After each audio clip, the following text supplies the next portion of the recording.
عن ابي هريرة رضي الله تعالى عن النبي صلى الله عليه وسلم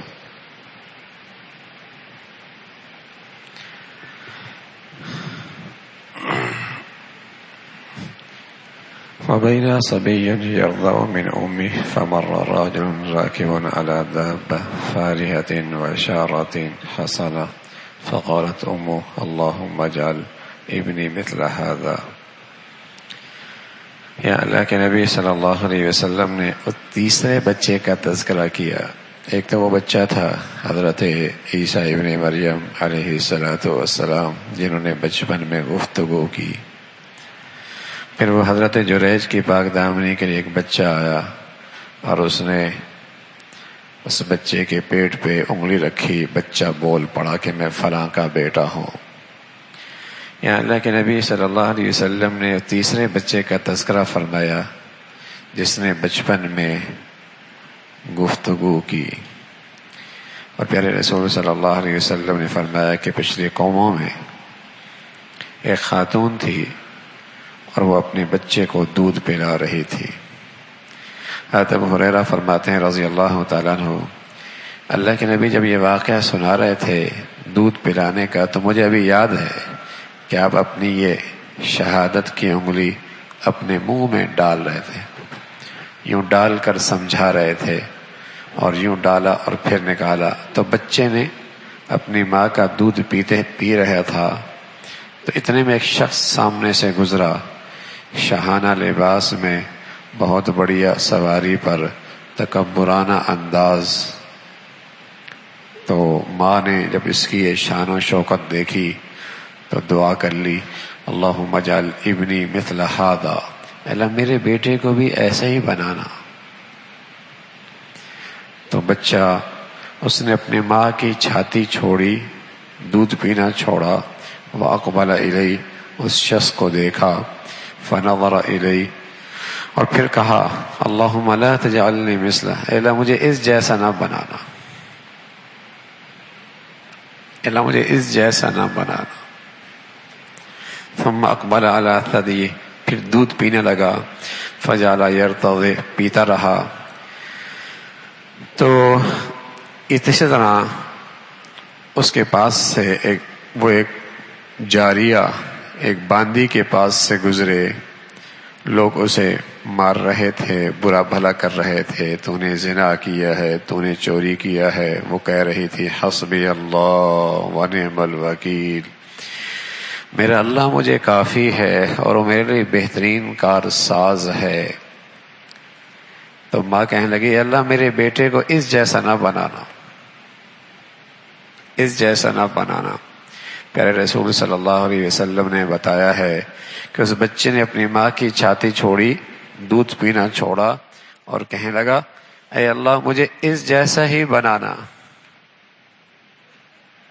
مجھے اس جیسا ہی بنانا.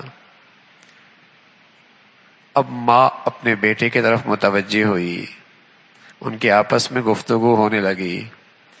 کہا میں نے پہلے شخص کی طرح دعا کی، انہوں نے کہا مجھے اس جیسا نہ بنانا. میں نے اس شخص سے ایسی باندھی جس پہ یہ زیادتی ہو رہی تھی، یہ حال تھا اس کا، میں نے کہا میرے بیٹے کو ایسا نہ بنانا، تو نے کہا مجھے اس جیسا. یہ کیا بات ہے؟ تو بچہ بولا اور کہنے لگا کہ وہ پہلا شخص جو تھا وہ متکبر تھا، ظالم تھا، ظالم تھا، متکبر تھا، اور مجھے ظالم اور متکبر نہیں بننا. اور دوسری شخص جو خاتون تھی وہ مظلوم تھی اور اسے اپنے اللہ کی ذات پہ بھروسہ اور اعتماد تھا. وہ اپنے اللہ کو پہچانتی تھی کہ دنیا میں اگرچہ اس کا کوئی نہیں ہے لیکن ایک ذات ہے جو اس کی ہے، حسبی اللہ. وہ مظلوم تھی. تو میں نے کہا اللہ مجھے ظالم نہیں بننا، ظالم نہیں بننا. تو میں نے کہا اللہ مجھے اس جیسا بنا دے. تو اللہ کے نبی صلی اللہ علیہ وسلم نے یہ واقعہ سنایا اور یہ واقعہ بتایا اور اس بچے کا تو بہت ساری چیزیں سمجھا دی، بہت ساری چیزیں سمجھا دی کہ اللہ کے ہاں شرافت، فضیلت اچھائی، عزت کا معیار کیا ہے؟ اللہ کے ہاں اچھائی، فضیلت، عزت، اس کا معیار کیا ہے؟ وہ معیار ہے ان اکرمکم عند اللہ اتقاکم، جو تم میں زیادہ پرہیزگار ہے وہ اللہ کے ہاں بہت اچھا ہے، وہ اللہ کے ہاں صاحب فضیلت ہے، وہ اللہ کے ہاں عزت والا ہے۔ تقوی اس میں بڑا ہو تو اللہ کے ہاں یہ اعتبار ہے۔ اور لوگوں کے ہاں اعتبار کیا ہوتا ہے؟ دولت کس کے پاس ہے، حسب نسب کس کے پاس ہے، عہدے منصب کس کے پاس ہیں، لوگوں کے ہاں اس کا اعتبار ہوتا ہے، عزت کے لیے، اچھائی کے لیے۔ یہ معیار لوگوں کی نظر میں ہے۔ حضرت ابن عباس فرمایا کرتے تھے رضی اللہ تعالیٰ عنہ، ایسا لگتا ہے لوگوں نے قرآن کی 3 آیتیں تو چھوڑ ہی دی ہیں، بلکہ یوں لگتا ہے جیسے انہوں نے ان 3 آیتوں کا انکار ہی کر دیا ہے۔ ایسا لگتا ہے انہوں نے ان 3 آیتوں کا انکار ہی کر دیا ہے کہ بالکل عمل نام کی چیز ہی ختم ہو گئی۔ اور فرمانے لگے پہلی آیت کون سی ہے؟ وہ ہے یا ایھا الذین آمنوا لیستأذنکم الذین ملکت ایمانکم والذین لم یبلغوا الحلم منکم 3 مرات۔ 3 وقتوں میں جب بڑے کمرے میں اکیلے ہوتے ہیں اور اپنے زائد کپڑے اتار دیتے ہیں تو بچوں کو بھی اجازت لے کے داخل ہونا چاہیے۔ فرمایا ایک تو یہ آیت کا عمل ختم ہو گیا۔ دوسری فرماتے فَإِذَا حَضَرَ الْقِسْمَةَ أُولُو الْقُرْبَى وَالْيَتَامَى وَالْمَسَاكِينُ فَارْزُقُوهُم مِّنْهُ وَقُولُوا لَهُمْ قَوْلًا مَّعْرُوفًا۔ ایسا لگتا ہے مسلمانوں نے اس آیت کا بھی انکار کر رکھا ہے، عمل نام کی چیز کوئی نہیں ہے۔ کیا جب وراثت تقسیم ہو رہی ہو اور وہ غریب اور وہ مسکین رشتہ دار جن میں وراثت کا حصہ کوئی نہیں ہے، انہیں بھی کچھ دے دینا چاہیے، انہیں بھی کچھ دے دینا چاہیے۔ اب تو وراثت دینا ہی مسئلہ ہو گیا ہے، چاہے جائے کہ انہیں دے دیں جن کا وراثت میں حصہ کوئی نہیں۔ تو فرمایا ایسا لگتا ہے اس آیت کا عمل بھی ختم ہو گیا۔ اور تیسری آیت بتائی، فرمایا ان اکرمکم عند اللہ اتقاکم، اللہ کے یہاں معزز کون ہے؟ جو زیادہ پرہیزگار ہے۔ اور مسلمان معاشرے میں عزت کسے ملتی ہے؟ عزت کسے ملتی ہے؟ مرتبہ کسے ملتا ہے؟ اہمیت کسے ملتی ہے؟ رشتے ناتوں کی بنیاد کیا بنتی ہے؟ تعلقات کی بنیاد کیا بنتی ہے؟ ملنے جلنے کی بنیاد کیا بنتی ہے؟ تو فرمایا ایسا لگتا ہے مسلمانوں نے اس آیت کا بھی انکار کر رکھا ہے، ان اکرمکم عند اللہ اتقاکم، کہ اللہ کے ہاں تو معزز وہ ہے جس کے ہاں پرہیزگاری زیادہ ہے۔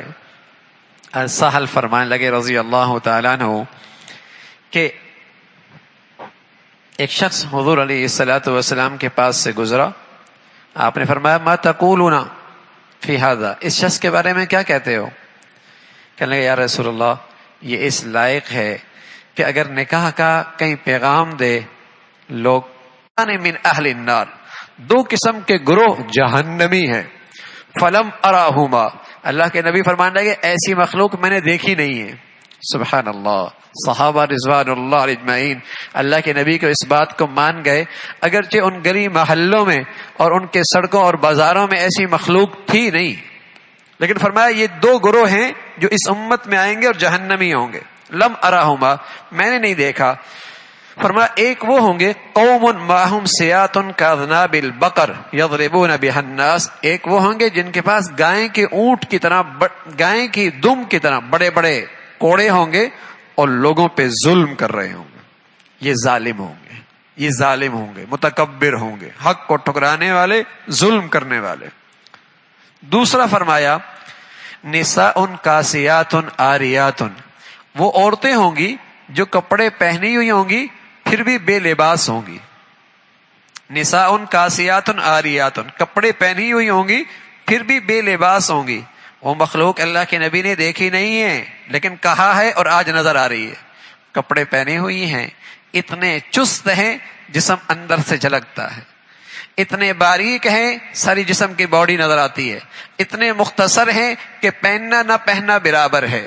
اللہ کے نبی نے اس موقع بھی فرمایا، نبوت کی آنکھ سے دیکھا، آج کا زمانہ اس کی گواہی دے رہا، نساء کاسیات پہنی ہوئی ہوں گی، کاسیات لباس پہنی ہوئی ہوں گی، عاریات لیکن پھر بھی بے لباس ہوں گی، ممیلات مائلات لوگوں کو اپنی طرف مائل کریں گی، خود بھی مائل ہوں گی، رؤوسہن کاسنمۃ البخت مائلہ ان کے سر کے بال ایسے ہوں گے جیسے اونٹ کی کہان جھکی ہوئی ہوتی ہے، ایسے انہوں نے اپنے سروں کے بال بنائی ہوئی ہوں گے۔ اللہ کے نبی فرمانے لگے لم يدخل الجنہ وہ جنت نہیں جائیں گی، ولا یجدن ریحها بلکہ جنت تو جانا دور کی بات ہے جنت کی خوشبو بھی نہیں سونگیں گی، وان ریحها لا یوجد من مسیرۃ کذا وکذا حالانکہ جنت کی خوشبو میلوں ہاں میل سے آ رہی ہوگی، میلوں ہاں میل سے آ رہی ہوگی۔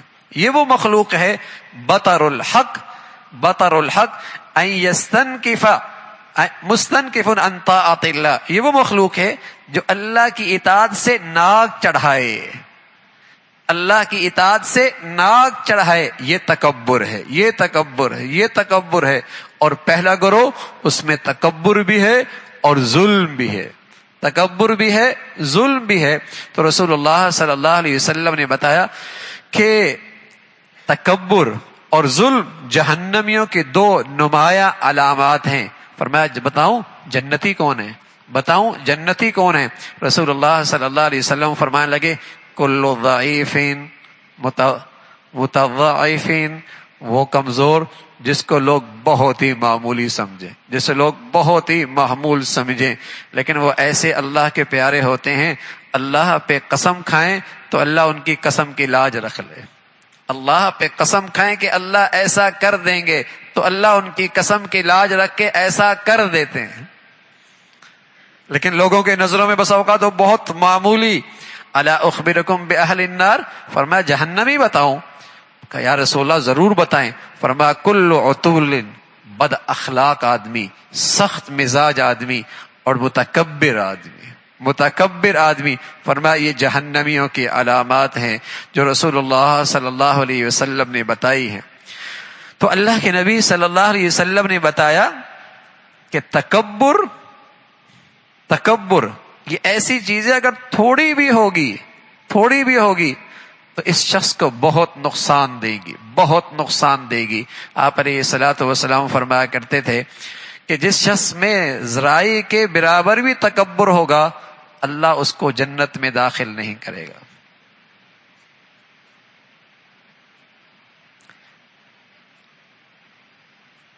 مروہ منا صفا مروہ پہ حضرت عبداللہ ابن عمر اور حضرت عبداللہ ابن عمرو ابن عاص رضی اللہ تعالیٰ عنہ ان دونوں کی آپس میں ملاقات ہو گئی، مروہ کے اوپر آپس میں باتیں کرنے لگے۔ اتنے میں حضرت عبداللہ ابن عمرو ابن عاص تشریف لے گئے، عبداللہ ابن عمر وہاں کھڑے رہ گئے اور رونے لگ گئے، یبکی رونے لگے۔ فقال له رجل ایک آدمی نے کہا عبداللہ اے ابو عبد الرحمن، ان کے بیٹے کا نام عبد الرحمن تھا، کنیت تھی ابو عبد الرحمن، اے ابو عبد الرحمن کیوں رو رہے ہو؟ فرمانے لگے میں اس لیے رو رہا ہوں کہ میں نے رسول اللہ صلی اللہ علیہ وسلم سے سنا تھا، آپ فرمایا کرتے تھے من کان فی قلبہ مثقال حبۃ من خردل من کبر اکبہ اللہ علی وجہہ فی النار، جس شخص میں رائی کے برابر بھی کبر ہوگا اللہ اسے اوندھے منہ جہنم میں داخل کریں۔ یہ ظلم ایسی بلا ہے، کبر ایسی مصیبت ہے، ایسا موذی مرض ہے، تھوڑا بھی ہوگا تو یہ نقصان پہنچائے گا، تھوڑا بھی ہوگا یہ نقصان پہنچائے گا۔ تو بس اوقات ایک آدمی متقی ہے، پرہیزگار ہے، لیکن بظاہر وہ دنیا کے لحاظ سے بہت معمولی لگتا ہے، بہت معمولی لگتا ہے، تو اسے معمولی نہ سمجھا جائے، اللہ کے ہاں بہت قیمتی ہے۔ دنیا والوں کے ہاں اعتبار مادی نقشوں سے ہیں اور دنیا کے ہاں انسان کی قیمت مادی نقشوں سے ہے، اور اللہ کے ہاں قدر و قیمت اور اس کا اعتبار اور اس کی فضیلت اور بڑائی اس کی نیکی اور تقوی سے ہے، نیکی اور تقوی سے ہے۔ ہاں میرے عزیزو، جو قرب قیامت آتی چلی جائے گی اور قیامت قریب ہوتی چلی جائے گی تو اللہ کے نبی فرمایا کرتے تھے کمینوں کی ٹھاٹھ ہوگی، حقیر کمینوں کی ٹھاٹ ہوگی. جو جتنا بڑا اللہ کا نافرمان ہوگا اس کی اتنی ٹھاٹ زیادہ ہو جائے گی. وساد القبیلۃ فاسقہم وکان زعیم القوم ارذلہم. قبیلے کا بڑا فاسق فاجر آدمی ہوگا. قوم کا لیڈر سب سے گھٹیا انسان ہوگا. جتنا گندہ، جتنا ناپاک، جتنا بدکار، جتنا خائن، بدقسمتی سے جو قرب قیامت آتے چلی جائے گی، اسی طریقے سے لوگوں کے ہاں معیار بدلتے جائیں گے، معیار بدلتے چلے جائیں گے. تو رسول اللہ صلی اللہ علیہ وسلم نے فرمایا اس معصوم بچے نے اللہ سے فریاد کی ہی، اللہ مجھے ظالم نہیں بننا، مجھے متکبر نہیں بننا، مجھے ظالم نہیں بننا، مجھے متکبر نہیں بننا، مجھے جہنمی نہیں جانا، مجھے جہنم میں نہیں جانا. اے اللہ مجھے تو کمزور اور اپنی ذات پہ بھروسہ رکھنے والا اور نیکی اور تقوی کا نور جس کے دل میں ہو، اللہ مجھے تو ویسا بنا دے. چاہے دنیا کے نظروں میں معمولی ہی سہی ہوں، دنیا کے نظروں میں معمولی ہوں، لیکن اللہ کے ہاں معزز ہوں، اللہ کے ہاں معزز ہوں. اصل چیز یہ ہے. اللہ ہم سب کو بھائی یہ سمجھ نصیب فرما دے، اور یہ معیار اللہ کرے ہماری زندگیوں میں آئے، اور اسی بنیاد پر ہماری زندگی کے فیصلے ہونے لگیں. اللہ عمل کی توفیق نصیب فرمائے.